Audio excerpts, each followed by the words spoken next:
Right now at 5:30, lots of changes this morning on a university campus in central Kentucky out of growing concerns over violent threats. We'll have the latest from EKU. Also on WKYT this morning, a man who says he killed his wife to stop her suffering from cancer is facing a judge today.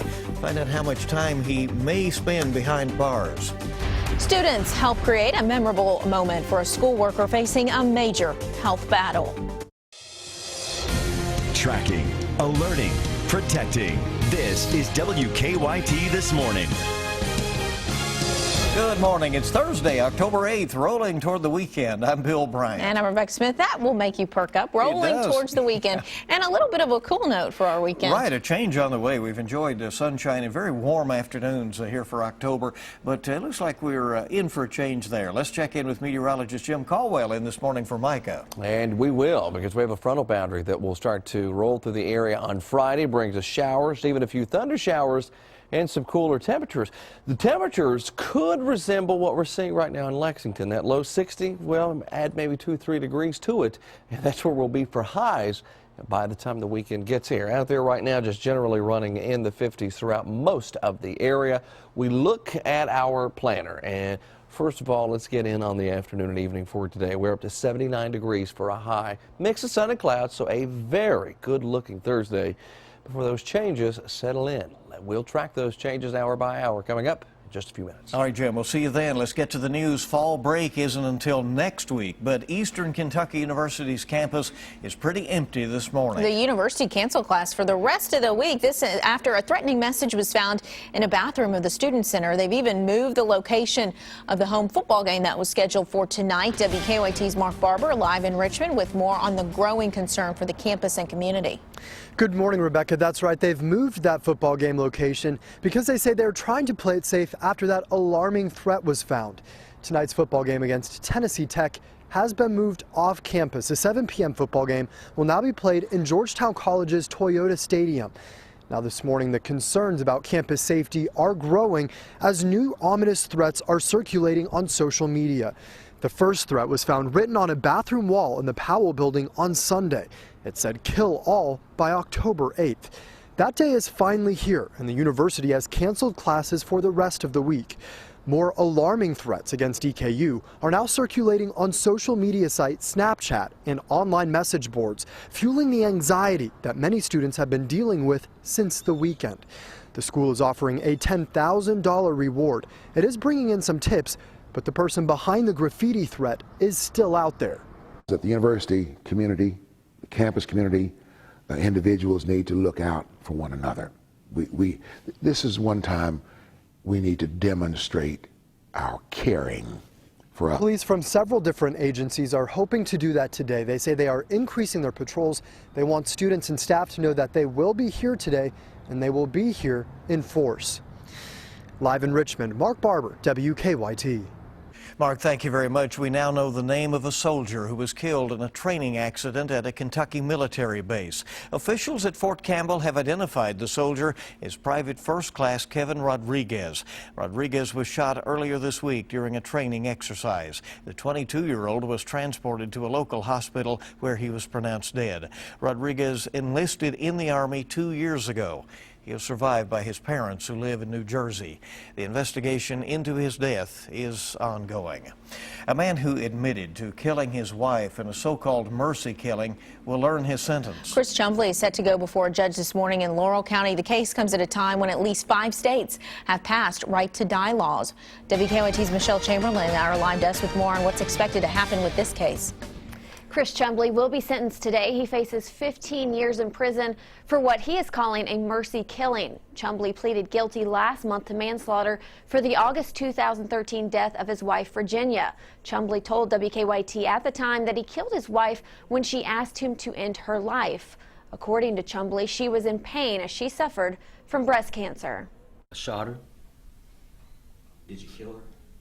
She died from my shots. She told me she wanted me to end the pain. I said, Jay, I said, all I've got is what the doctors gave you, the medicine, the pain pill. And she said, no. She said, I've took enough of them. I want you to stop my pain for good. Now, Chumbley's case brings to light the debate over mercy killings. Just this week, California became the 5th state to allow terminally ill patients to end their own lives. Governor Jerry Brown signed the End of Life Option Act on Monday. The guidelines are 2 doctors must determine that a patient has 6 months or less to live, and 2 witnesses must be present, one of who cannot be a family member. The patient must also have the mental ability to make a decision for him or herself. Now, the law does state that the patient must swallow the medication themselves.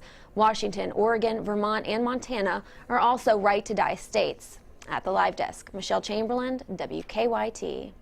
Well, Louisville arson investigators are looking for a man who may have ties to Lexington. They're trying to find this man, a person of interest in connection to a deadly fire. That fire happened on July 2nd at a 3-story building on South 2nd Street in Louisville. 3 people died, 4 people, including 2 firefighters, were injured. The man was seen driving a white semi-truck without a trailer the night before and the morning after the fire.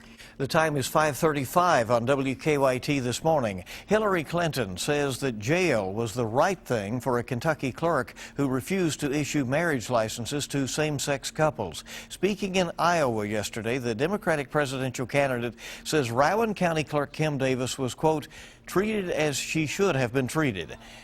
Davis spent 5 days in jail for defying a court order and refusing to license gay marriages.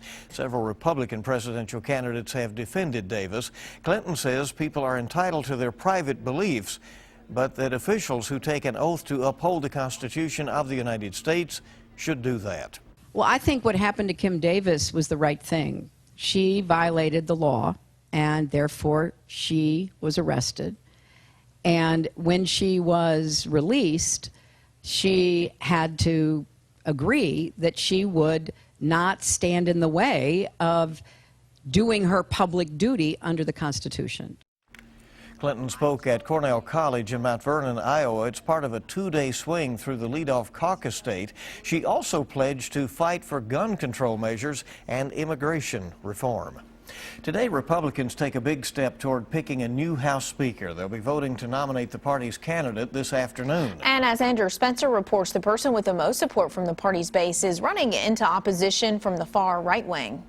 This is a major decision. Whoever gets this spot is second in line to be president of the United States. Congressman Tim Huelskamp at a conservative panel yesterday emphasized House Republicans still have time to choose a new speaker to replace the resigning John Boehner.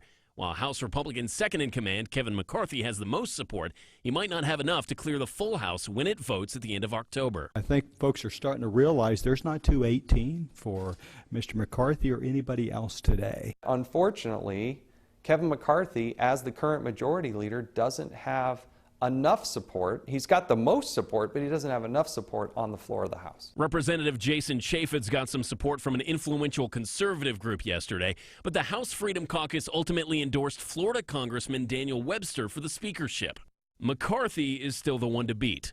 The Republican caucus will vote for its nominee this afternoon, and McCarthy notes that vote only needs a majority of Republicans, saying last Thursday, you don't need 218 until you get to the House floor. I'm Andrew Spencer reporting. Well, Ironman Louisville is Sunday, but the nearly 3,000 people who signed up for the race are still waiting to hear if the swim portion will even happen. An algae bloom in the Ohio River may keep the swimmers out.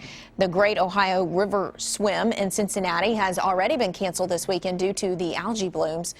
State officials are testing the water all week to make sure that it is safe. Well, there's a number of symptoms, and they could be rashes. They could be flu-like symptoms. It could be, difficulty breathing or other symptoms that you could associate with just being sick. Well, organizers for Louisville's Ironman say that they'll wait for more tests to come back tomorrow before making a final decision. If the swimming event is canceled, the running and biking events will still go on as planned Sunday. All right, so we'll let you know what happens there. Well, Kroger is testing out some high-tech shelves in a northern Kentucky store. Let's look at them here. The company is installing digital shelf edge technology in its Cold Spring store. The price tags on the shelves are all digital. Kroger says the tags are larger, they're easier for customers to read. The company also says the shelves can provide real-time product information like any allergens that may be involved. Kroger says if successful, digital shelves may appear on other stores and other stores soon. Today, you can head out to Keeneland and help support a good cause. It is Make-A-Wish Day at the track. The annual event raises money to help grant the wishes of Kentucky kids who are battling life-threatening medical conditions. 9 local kids who have experienced the power of Make-A-Wish will come true at the Keeneland today to help drum up support for that organization. There are currently 150 eligible Wish kids in the state. All right, a great cause. Should be a great day at the track today. Looks like with a looking good. Sunny afternoon ahead of those changes in our weather.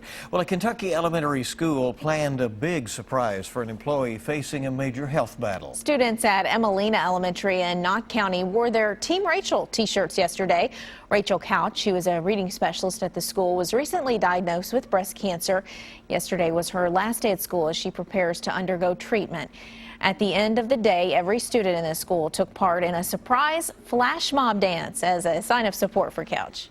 Just knowing I have the school behind me and all my coworkers and all these beautiful kids, I'm just a blessed woman, a very blessed woman. Well, the staff and students at the school wrote letters of hope and prayer for Couch. Since she is the reading specialist, they put them all in a book for her to keep. Couch will undergo a mastectomy Friday at the University of Kentucky, and we definitely wish her, well as she goes through that process. It's not an easy thing to go through, so I'm sure important for her to have all that support. And seems to have a great attitude, and what a perspective there, and with those kids all behind her. All right, our time this morning is 5:41. And let's check live drive traffic, see what's happening bright and early out there. And here's a look at our Waze app showing no real problems out there. Yeah, it looks to be running pretty smooth. As you can see, no collisions being reported or anything like that. Just remember to take your time into work this morning, as you should do every morning, I guess, if you can, afford that luxury. Try not to be in a rush, right? It always helps out. All right, a lot more news coming up here on Thursday on WKYT This Morning. Well, they were taken over the course of 60 years, but these photos have actually a lot in common. How one family is keeping a picture day tradition alive, coming up after weather. And we'll be tracking a lot of sunshine out there today, but we have some changes coming with a front on Friday. Showers, thunderstorms, and much cooler air. We'll track all of it here in just a few minutes.